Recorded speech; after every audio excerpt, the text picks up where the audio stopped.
Entrepreneurship is not as glamorous as many people picture it to be. Kind of the opposite, actually, in the beginning. It's ugly, boring, and very stressful.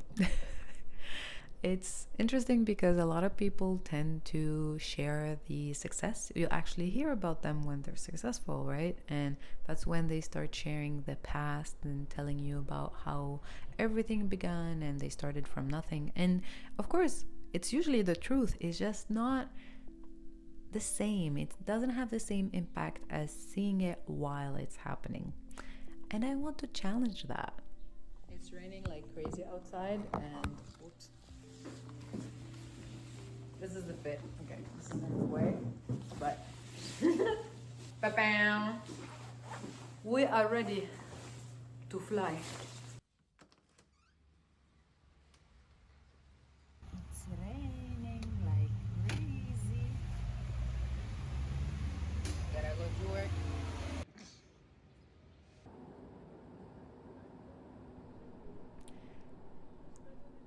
6 months ago, I got laid off from my corporate job. I used to do sales at a tech company, and I decided to take a leap of faith and work on my dream project. I had this idea for quite some time, about 2-3 years, and I've been trying to save money to do it. And when I got laid off, I was like, you know what? This is the time to do it. I want to open a manga cafe in Montreal. I'm doing this for myself. I want to have my own library of manga and coffee to enjoy and share it with people.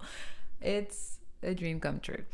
So for 6 months, you heard me right, I've been going back and forth with the landlord, the architect, the designer, the bank, especially the bank, to get money. The funds are the hardest part.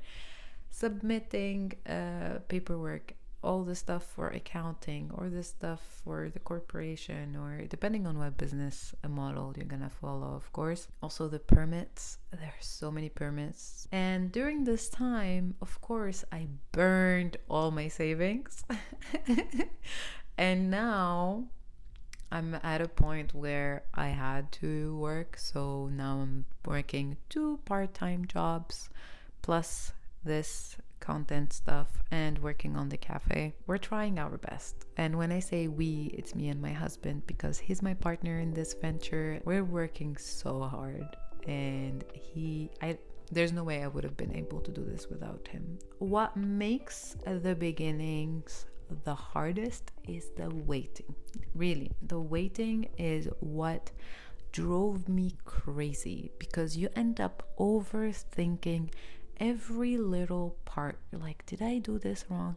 What if they say no? What if I don't get this? What if this does not succeed? And you start entering these loops. I feel like in these 6 months, I learned so much about myself.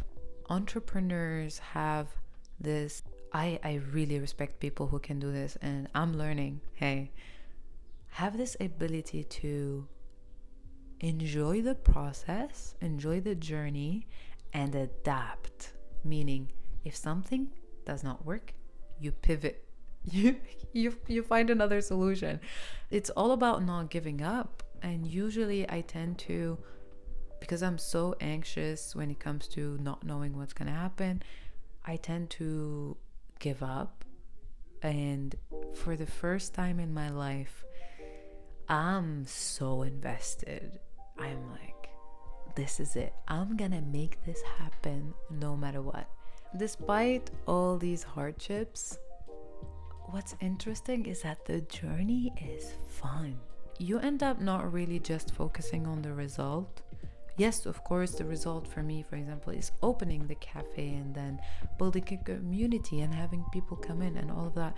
But that's my main goal. All the little goals that will take me there, I'm not just focused on them. I'm taking it one milestone at a time. And if I have to pivot in between, I do it. I change roads, and that's it. Of course, there are so many things I wish I have done differently.